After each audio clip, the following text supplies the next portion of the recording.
Hello everyone. आप सभी का स्वागत है आयुर्वेद रीना इस हमारे चैनल पर। आज हम देखने वाले हैं शालाक्य तंत्र का चैप्टर नंबर 2 जो कि है सामान्य चिकित्सा एंड क्रियाकल्प। इसमें भी इसका पॉइंट नंबर ए और बी सामान्य चिकित्सा ऑफ नेत्र रोग एंड इम्यूनोग्रेशन क्रियाकल्प आज हम देखने वाली है। चलिए स्टार्ट करते हैं।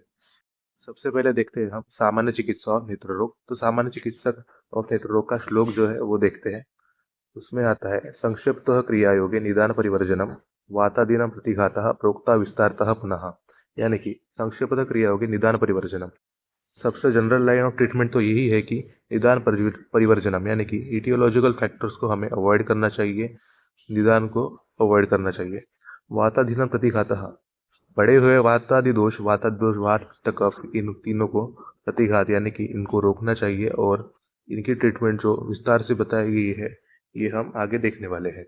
ये हो गया सामान्य चिकित्सा और नेत्र रोग। अब हम देखते हैं क्रियाकल्प के बारे में। तो क्रियाकल्प क्या है? नेत्र क्रियाकल्प जिसे कहते हैं। नेत्र क्रियाकल्प एक बहिर्परिमार्जन चिकित्सा है। क्या है? सबसे पहला पॉइंट, नेत्र क्रियाकल्प आर स्पेशल बहिर्परिमार्जन चिकित्सा। बहिर्परिमार्जन चिकित्सा है जो कि ऑक्यूलर डिसऑर्डर यानी कि आई से रिलेटेड डिसऑर्डर को ट्रीट करने में हम यूज करते हैं। जैसे कि पंचकर्मा क्या है? फाउंडेशन है काय चिकित्सा, वैसे ही क्रियाकल्प क्या है? तो फाउंडेशन है नेत्र चिकित्सा का। ठीक है, क्रियाकल्प नेत्र चिकित्सा का फाउंडेशन है यानी कि प्राइमरी है।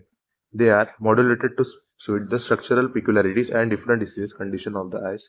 आई की जो भी व्याधि है, जो भी डिसीजेज है, उसको डिफरेंट कंडीशन और पिकुलरिटीज को ट्रीट करने के लिए उसको मॉड्यूलेट किया जाता है क्रियाकल्पों को। यानी कि ये एक मॉडिफिकेशन है, क्रियाकल्प में भी कर सकते हैं। जैसे कि वातादि दोष के अनुसार हम ट्रीटमेंट देते हैं, वैसे ही क्रियाकल्प क्या है? तो मॉड्यूलेटेड सूट है स्ट्रक्चरल पिक्योरिटीज और डिफरेंट डिसीज ऑफ आई के लिए। These local therapies are unique and each dose and their function are in a different way. ठीक है, थेरेपीज क्या है? तो ये यूनिक है, अपने में एक है, और इनके फंक्शन अलग अलग है, अलग अलग नेत्रों के डिसीज के हिसाब से। द वर्ड क्रिया, तो क्रिया क्या अर्थ क्या होता है कि स्पेशल थेरेपिटिकल प्रोसीजर्स। और जो कल्प वर्ड है, तो कल्प वर्ड का मीनिंग होता है फॉर्मुलेशन लाइक सुवरस, घृत, कषाय एटसेट्रा। यानी कि नेत्र क्रियाकल्प यानी कि नेत्र क्रिया मीन्स थेरेपिटिक प्रोसीजर्स और कल्प यानी कि फॉर्मुलेशंस। फॉर्मुलेशन से हम स्पेशल थेरेपेटिक प्रोसीजर करते हैं नेत्र में, नेत्र डिसीज को ठीक करने में, इसी को ही हम नेत्र क्रियाकल्प बोलते हैं। अब हम देखते हैं बेनिफिट्स ऑफ टॉपिकल एडमिनिस्ट्रेशन यानी कि क्रियाकल्प over oral administration of drugs in ocular disorder. यानी कि नेत्र रोगों में जो हम टॉपिकल एडमिनिस्ट्रेशन यानी कि क्रियाकल्प जो देते हैं उससे क्या फायदा मिलता है ओरल एडमिनिस्ट्रेशन से, ये हम चार्ट के वाइज देखेंगे। इसमें देखते हैं सबसे पहला पॉइंट टॉपिकल एडमिनिस्ट्रेशन यहाँ पे है और यहाँ पे है ओरल एडमिनिस्ट्रेशन।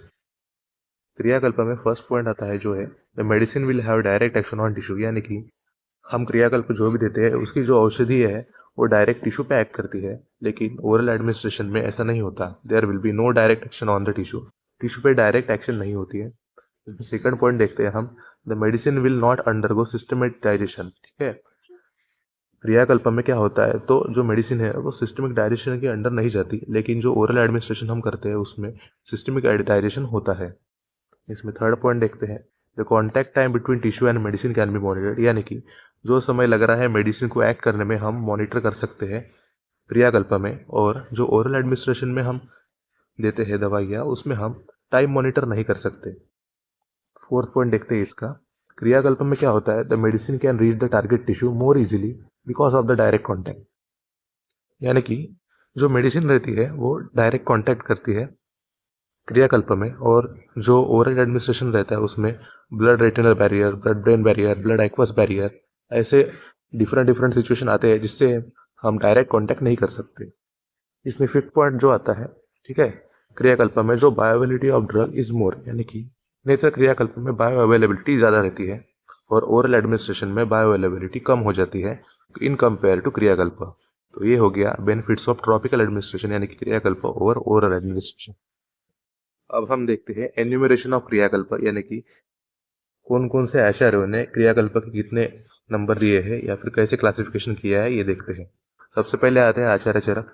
चरक ने पहला दिया है बिडालक, दूसरा है आश्रुतन और तीसरा है अंजन। ऐसे नेत्र क्रियाकल्प के तीन ही प्रकार दिए हैं, बिडालक, आश्रुतन और अंजन।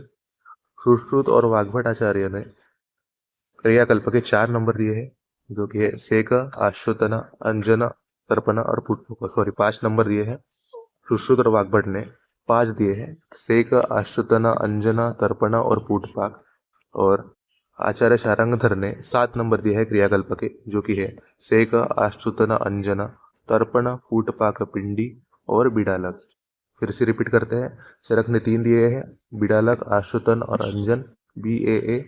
सुश्रुत और वाग्भट ने टोटल 5 दिए हैं, सेक, आश्रुतन, अंजन, तर्पण, पूटपाक। और शारंगधर ने 7 दिए हैं, सेक, आश्रुतन, अंजन, तर्पण, पूटपाक, पिंडी और बिडालक। तो ये हो गया एन्यूमरेशन ऑफ क्रियाकल्प।